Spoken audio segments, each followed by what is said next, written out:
دیکھیے، تقریباً 3 صدیوں سے جو ایک تہذیب یورپ میں پروان چڑھی تھی، اور اس کے بعض حصے تو گلوبلائز ہو چکے ہیں پہلے ہی،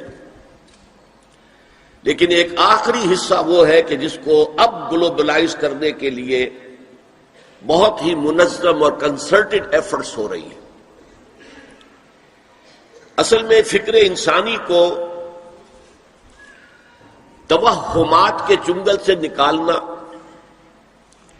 اور استخراجی منطق، ڈیڈکٹیو لاجک کے تنگنائیوں میں سے باہر نکالنا، یہ کام اسلام اور قرآن کا ہے۔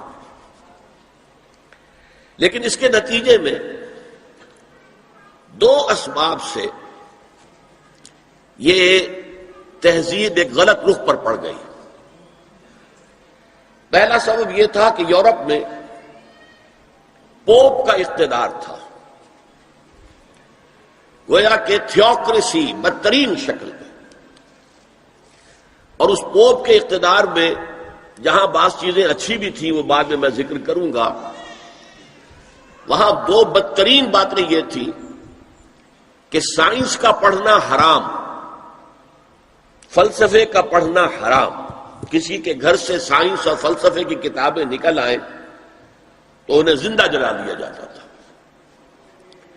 اور دوسری بات یہ ہوئی کہ یورپ کو جو یہ سبق پڑھایا مسلمانوں نے، یہ اصل میں اسپین کی یونیورسٹیوں کے ذریعے سے، گراناڈا کی یونیورسٹی غرناطہ، ٹولیڈو کی یونیورسٹی تولیقلا جسے کہتے ہیں، کارڈووا قرطبہ کی یونیورسٹی، جیسے ہمارے نوجوان اب جاتے ہیں امریکہ اور انگلستان تعلیم حاصل کرنے کے لیے، ایسے ہی جرمنی، فرانس اور اٹلی کے نوجوان آتے تھے اسپین میں، ہسپانیہ میں، ان یونیورسٹیوں سے تعلیم حاصل کرنے کے لیے۔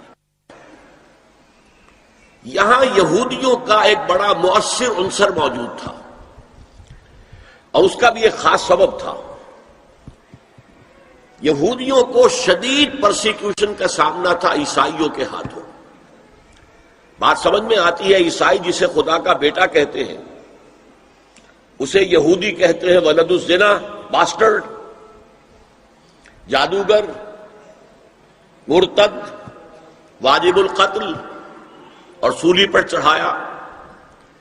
تو ظاہر ہے کہ اس قدر فرق ہے، اتنا تضاد ہے کہ بات سمجھ میں آتی ہے کہ سن 300 عیسوی میں جب کانسٹنٹائن جو قیصر روم تھا، اس نے عیسائیت اختیار کی اور اس کے ساتھ پوری رومن امپائر عیسائی ہو گئی، تو اب عیسائیوں نے یہودیوں کے اوپر مظالم ڈھانے شروع کیے کہ تم ہمارے، جسے ہم خدا کا بیٹا کہتے ہیں، تم ان کے بارے میں یہ بات کرتے ہو، تم نے انہیں سولی پر چڑھایا۔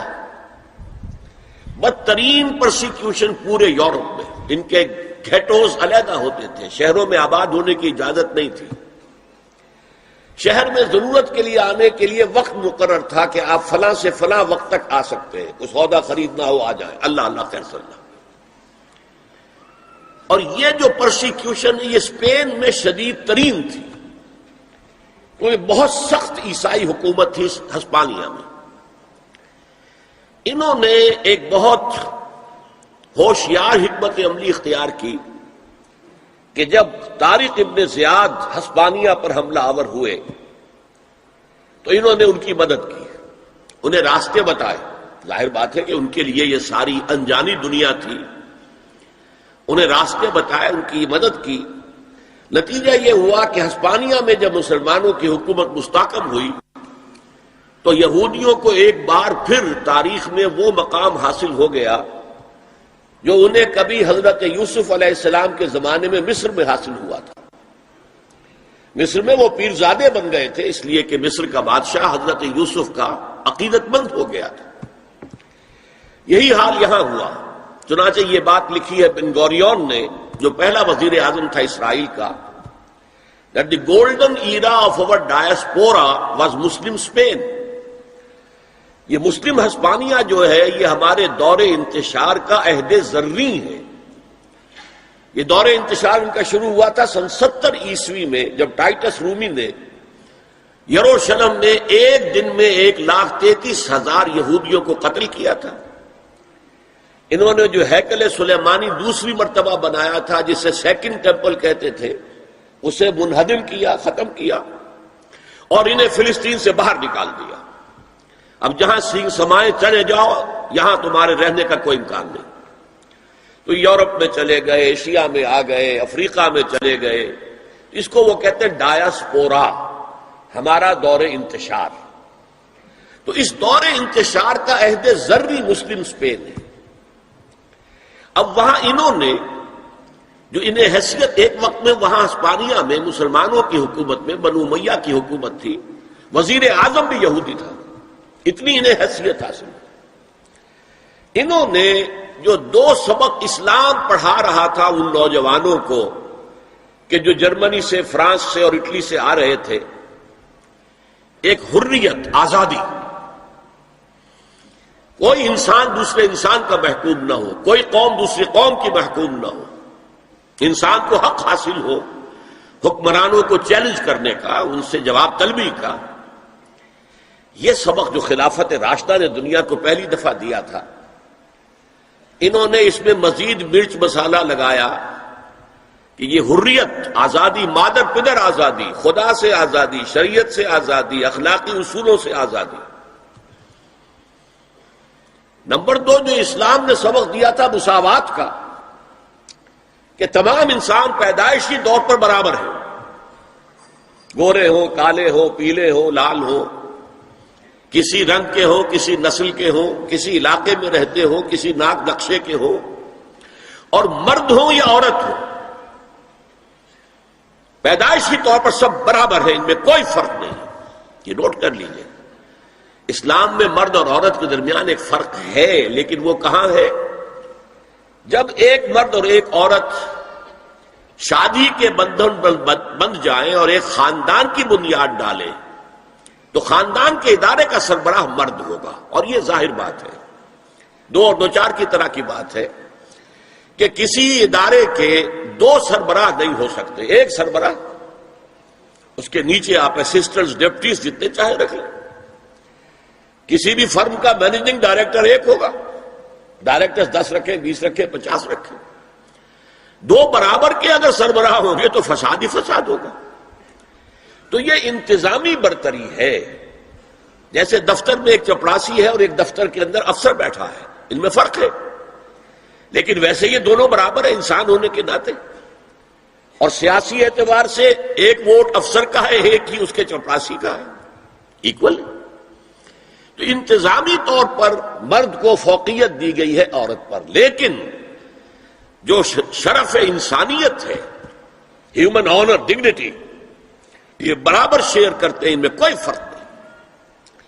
یہ سبق پڑھایا اسلام نے، انہوں نے اس کو آگے بڑھایا، مرد اور عورت بالکل برابر ہیں، بالکل برابر ہیں، ایک جیسے کام کر سکتے ہیں، کندھے سے کندھا ملا کر کام کر سکتے ہیں، 2 مرد آپس میں شادی کر سکتے ہیں، 2 عورتیں آپس میں شادیاں کر سکتی ہیں۔ یہ سارا در حقیقت دنیا میں جو فساد پیدا کیا، یہ یہودیوں نے، اور یہاں سے یوں سمجھیے کہ جیسے دریا چل رہے تھے علم کے، حکمت کے، ہسپانیہ کی یونیورسٹیوں سے، خاص طور پر یورپ کے ان 3 ممالک میں، سینٹرل یورپ جسے کہتے ہیں، فرانس، جرمنی اور اٹلی، تو اس میں سیاہی گھولتا رہا یہ یہودی طبقہ۔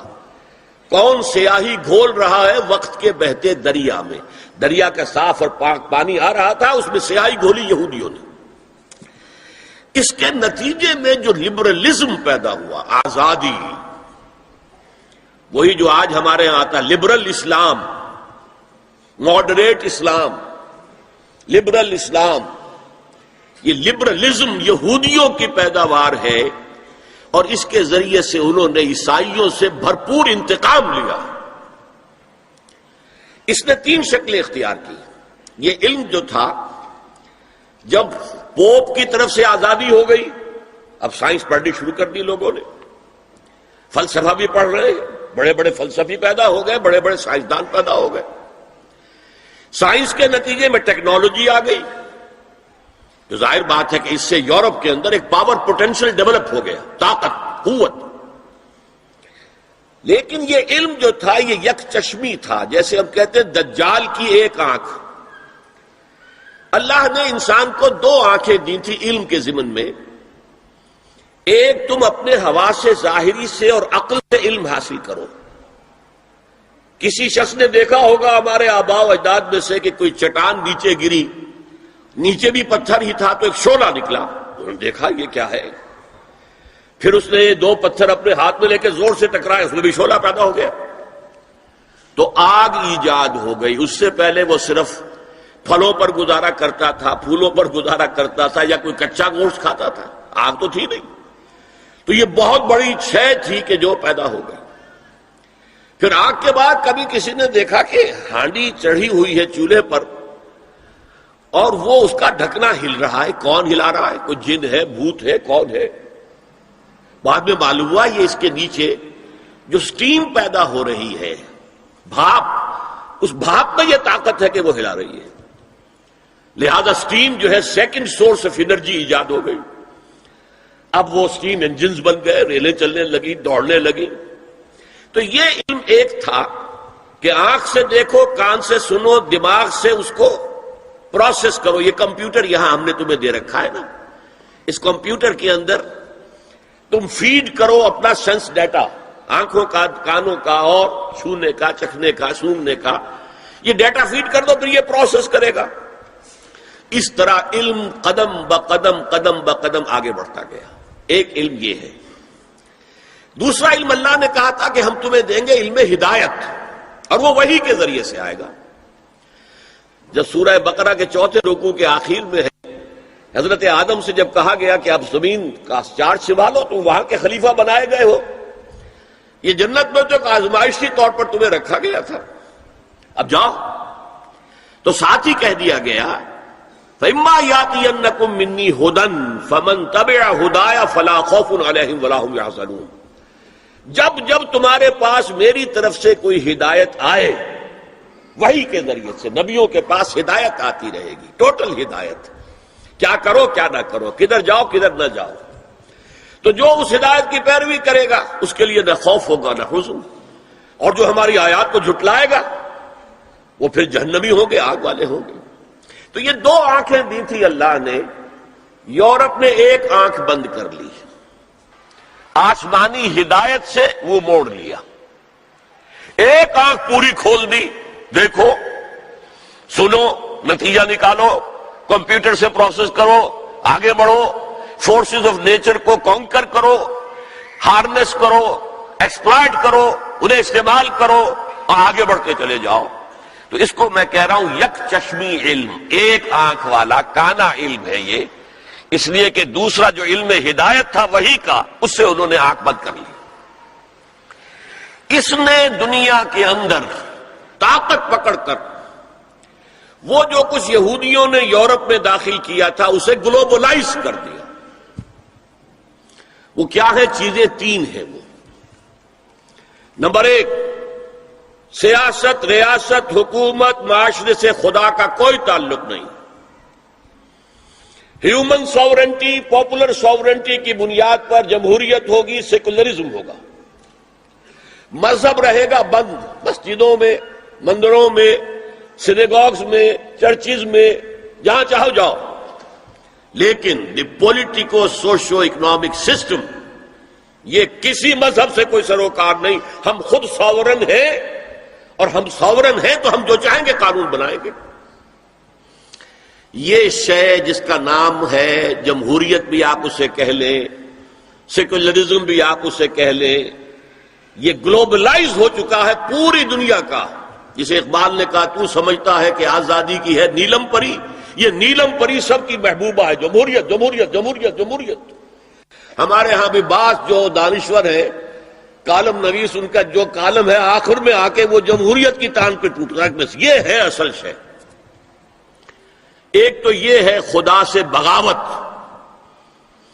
کہ خدا صاحب آپ نہ ہماری پارلیمنٹ میں تشریف لائیے، نہ ہماری کورٹ میں آئیے، نہ ہمارے بازار میں آئیے، نہ ہمارے بینک میں آئیے، اور گھریلو نظام میں بھی نہ آئیے، بس آپ رکھے رہے مسجد میں، ہم آ کر ڈنڈوت کر لیں گے، رکوع سجود کر لیں گے، یا فلاں بت رکھا رہے مسجد میں، یہاں آئیں گے اسے سجدہ کر لیں گے۔ یہ تھی سب سے بڑی بغاوت تاریخ انسانی کی خدا کے خلاف، جس کا نام سیکولرزم اور ہیومن ساورنٹی، پاپولر ساورنٹی کی بنیاد پر جمہوریت۔ دوسری بات کیا تھی؟ معیشت کا معاملہ، خاص طور پر یورپ کا، جو میں نے کہا تھا جہاں بری باتیں تھیں اچھی بات بھی تھی، پوپ کے زیر اثر۔ پوپ کے زمانے میں سود حرام تھا، ہر طرح کا، کمرشل انٹرسٹ بھی حرام، اور یوزری جو کہ ذاتی طور پر، ذاتی اپنی ضرورت کے لیے لوگ لے لیتے تھے، جیسے ہمارے یہاں پٹھانوں نے اڈے بنا رکھے ہیں، بیچارے غریب جاتے ہیں اور پھنستے ہیں ان کے چنگل میں، پھر نکل نہیں سکتے۔ تو یوزری اینڈ کمرشل بوتھ ور حرام، فاربیڈن۔ لیکن ایک کیلوین نامی ایک شخص نے اس کے لیے کتاب لکھی، اور یہودیوں کے زیر اثر انہوں نے انٹرسٹ کی اجازت حاصل کر لی، چنانچہ بغاوت ہو گئی۔ اب ایک بغاوت تو ہوئی چرچ سے، جبکہ چرچ آف انگلینڈ آزاد ہو گیا، اس نے کہا پوپ کو ہم نہیں مانتے، جائے اپنے گھر میں رہے، انگلینڈ۔ اور وہیں پر سب سے پہلا بینک آف انگلینڈ قائم ہوا، سودی کاروبار کا دنیا کے اندر آغاز ہوا، اور اسی کے ذریعے سے پھر یہودیوں نے بینکنگ نظام شروع کر کے پورے یورپ کو جکڑ لیا۔ یہ سازشیں کر کے ملکوں کو لڑاتے تھے۔ اب جب وہ ملک لڑ رہے ہیں تو انہیں پیسے کی ضرورت ہے، ہتھیار کے لیے، اسلحہ کے لیے، تو اپنے منہ مانگے شرح سود پر قرض دیتے تھے اور خون چوستے تھے۔ اور انہوں نے یہاں تک حیثیت اختیار کر لی کہ 100 سال پہلے، اب یہ 1904 ہے، 2004 ہے، 1905 میں گئے تھے علامہ اقبال انگلستان اور جرمنی، اور جا کر دیکھ آئے تھے کہ فرنگ کی رگے جاں پنجے یہود میں ہے۔ اس وقت فرنگ کا امام جو ہے وہ برطانیہ تھا، جس کے بارے میں کہتے تھے کہ اس کی سلطنت پہ کبھی سورج غروب ہی نہیں ہوتا۔ آج اسی فرنگ کا امام جو ہے وہ امریکہ ہے، اور اسی طرح پنجہ یہود کے اندر جکڑا ہوا ہے، اس لیے کہ سارا مالیاتی نظام، سارا بینکنگ نظام، امریکہ کی حکومت اس وقت دنیا کی سب سے زیادہ مقروض حکومت ہے۔ ٹریلینز آف ڈالر، بلین نہیں، ٹریلینز آف ڈالر، جس کا آپ تصور نہیں کر سکتے۔ ٹریلینز آف ڈالرز کی یہ مقروض ہے حکومت، کن کی؟ یہودی بینکاروں کی۔ اور ظاہر بات ہے کہ ان کے ہاتھ میں پھر ان کی نکیل ہے، جدھر چاہتے پھیر دیتے۔ یہ نظام جو ہے انٹرسٹ بیسڈ کیپٹلزم،